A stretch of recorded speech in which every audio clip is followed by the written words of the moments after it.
రంగారెడ్డి జిల్లా రాజేంద్రనగర్ మండలం భారతీయ వరి పరిశోధన సంస్థ ఐసీఏఆర్ ముందు రైతులు ఆందోళన వ్యక్తం చేశారు.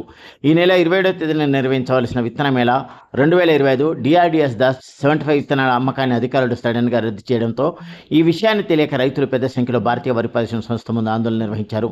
రంగంలోకి దిగిన పోలీసులు రైతులను సముదాయించి అధికారులతో మాట్లాడి ప్రతి రైతుకు 2 కేజీల వరి బ్యాగ్ విత్తనాలు ఇచ్చి పంపించారు. రైతులను చూసిన అధికారులు విత్తనాలు అందుబాటులో లేవని బోర్డు ఏర్పాటు చేశారని రైతులు ఆవేదన వ్యక్తం చేశారు. తెలంగాణ రాష్ట్రం పలు ప్రాంతాల నుంచి రైతులు ఇక్కడికి వచ్చి విత్తనాలు తీసుకుందామని ఎన్నో కిలోమీటర్ల దూరం నుంచి వచ్చామని, తీరా ఇక్కడ చూస్తే విత్తనాలు ఇవ్వలేదని, విత్తనాలు ఇస్తారేమో అని ఆశపడ్డామని, ఆశ నిరాశ అయిందని పలువురు రైతులు ఆందోళన వ్యక్తం చేశారు. మెంబర్స్ కు 2 కేజీ ఇచ్చినాం. ఇప్పుడు రైతుల దగ్గర మళ్ళీ ప్రొక్యూర్ చేసినామంటే మళ్ళీ ఇప్పుడు వచ్చిన వాళ్ళు డిమాండ్ చేసిన వాళ్ళు కూడా ఇంకా 2 కిలో ఇవ్వచ్చు సార్. నూతన వంగడం దిగుబడి ఎట్లుండబోతుంది సార్?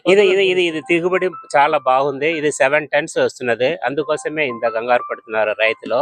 అంటే ఈ సీజన్ లో మనం మల్టిప్లై చేసి వచ్చిన వేసింగ్ సీజన్ లో ఎక్కువ ఇవ్వచ్చు. ఎంత డిమాండ్ ఉన్నదో అది వచ్చి మాకు ఒక ప్లాన్ షాక్అవుట్ చేసుకున్నాము. 100 acres లో మల్టిప్లై చేయాలని అవకాశం ఉన్నది. దానికోసం ప్రయత్నంగా ఉన్నాం. ఇప్పుడు స్టాక్ ఇప్పుడు ఏమీ లేదు. ఇప్పుడు ఫార్మర్స్ దగ్గర వస్తున్నదంటే ఒక 2-3 టన్ రావచ్చు. ఈ రోజు ఉన్నది అందరూ ఫార్మర్స్ ఒక 700 మెంబర్స్ కి ఇచ్చేస్తున్నాం మార్నింగ్. Thank you. మీ అందరికీ ధన్యవాదాలు.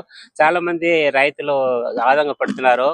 మేము పని చేసినదే రైతుల కోసం. వాళ్ళు ఇచ్చిన ట్యాక్స్లే మాకు జీతం వస్తున్నది. మేము రైతు కోసమే పని చేసినాం.